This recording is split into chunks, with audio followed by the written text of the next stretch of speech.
வணக்கம். இன்றைய முக்கிய செய்திகள் வழங்குவது ரோர் சினிமாஸ். தமிழக செய்திகள். தமிழக சட்டமன்ற தேர்தல் களம் தற்போது சூடுபிடிக்க தொடங்கியுள்ளது. ஆளுங்கட்சியான திமுக மற்றும் காங்கிரஸ் இடையேயான தொகுதி பங்கீடு இறுதிக்கட்டத்தை எட்டியுள்ளது. இன்று ப. சிதம்பரம் முன்னிலையில் இதற்கான அதிகாரப்பூர்வ ஒப்பந்தம் கையெழுத்தாக வாய்ப்புள்ளதாக தெரிகிறது.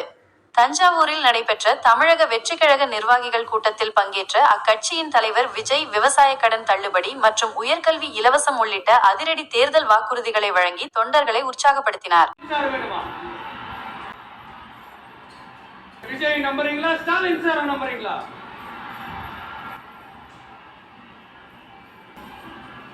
இந்த சத்தத்துக்கு அர்த்தம் தெரியுமா சார்? ஸ்டாலின் தொடரட்டும் அப்படின்னு அர்த்தம் கிடையாது. தீய சக்தி திமுக ஆட்சி மறையட்டும், தூய சக்தி டிவிக ஆட்சி. சென்னையில் இன்று தங்கம் விலை அதிரடியாக சரிந்துள்ளது.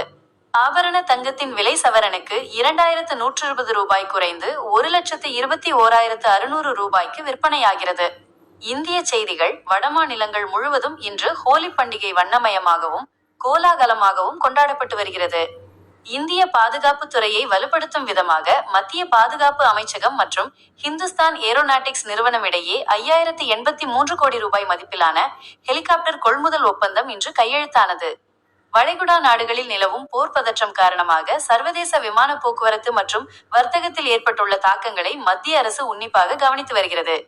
இத்துடன் செய்திகள் நிறைவடைந்தன. நன்றி.